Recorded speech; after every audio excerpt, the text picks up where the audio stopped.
Queridos estudiantes, bienvenidos a una nueva semana de cursado. En esta semana nos vamos a centrar en la pragmática, que es el estudio del uso de la lengua, es el estudio del significado, no del generado por el sistema lingüístico, sino del logrado y manipulado por los participantes de la situación comunicativa.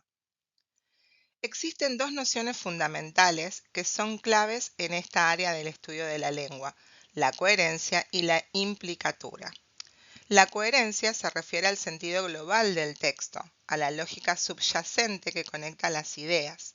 Es la red conceptual que el lector construye al interpretar el texto. La coherencia depende de factores como la relevancia de las ideas, la organización de la información y la congruencia con el conocimiento previo que tiene el lector.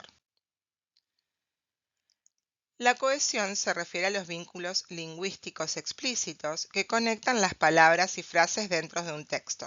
Estos enlaces pueden ser gramaticales, como los conectores, o léxicos, como la repetición de palabras o el uso de sinónimos. En otras palabras, la cohesión es la gramática de la conexión textual. La cohesión es objetiva, ya que se puede identificar analizando los elementos lingüísticos del texto. La coherencia, en cambio, es subjetiva, ya que depende de la interpretación individual de cada lector. La textura de un texto. Este es un concepto que se refiere al conjunto de relaciones semánticas que le dan coherencia y unidad a un texto. Es lo que hace que un conjunto de palabras se convierta en un mensaje comprensible y significativo. En otras palabras, la textura es lo que hace que un texto sea un texto y no solo un conjunto de palabras desordenadas. Ningún texto es coherente o incoherente, todo depende del receptor.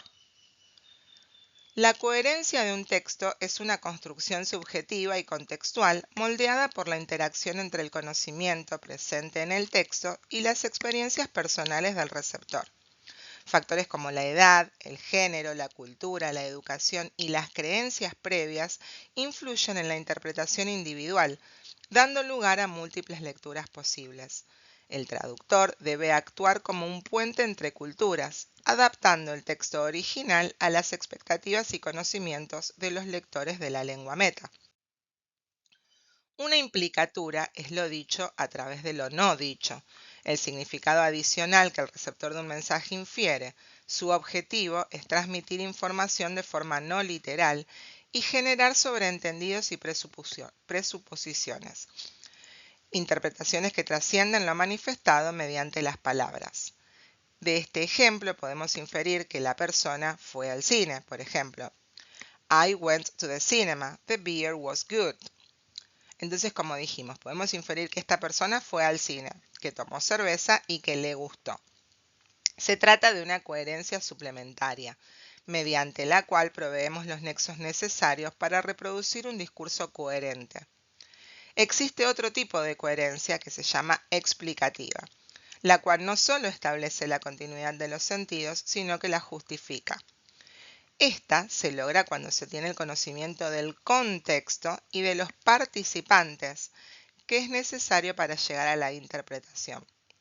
Si tenemos en cuenta el ejemplo anterior, I went to the cinema, the beer was good, podemos decir que el hablante fue al cine, que la película quizás fue mala y que lo único bueno que rescató de esa situación fue la cerveza que tomó después de mirar la película.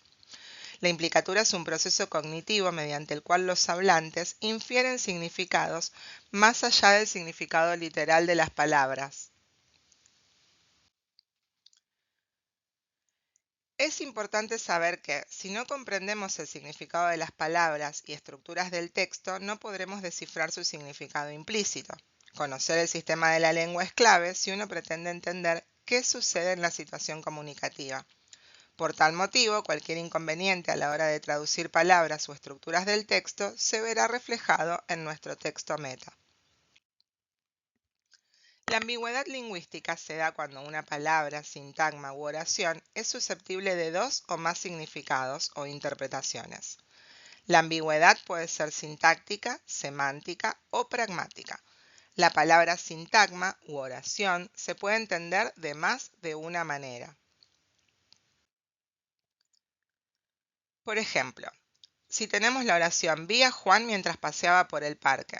Las dos acciones son simultáneas, pero la segunda no sabemos a quién se refiere. Cuando en la intención del autor era la de adjudicársela al sujeto implícito, ¿quién es el que paseaba por el parque? ¿Juan o la persona que lo vio? En John told Peter he was late.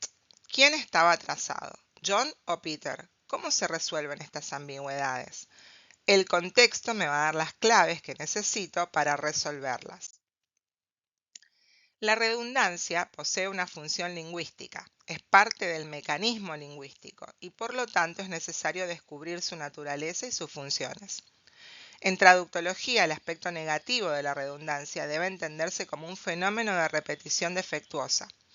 La redundancia es la repetición innecesaria de palabras o conceptos que ya están expresados con otras palabras o que se sobreentienden como en periodo de tiempo, lo vi con mis propios ojos, entre muchos otros ejemplos. El traductor debe equilibrar la fidelidad y la claridad, resolver la ambigüedad y mantener la cohesión y la coherencia para lograr la equivalencia pragmática. Esto es todo por esta semana. Ante cualquier duda nos leemos en el foro. Saludos y que tengan una excelente semana.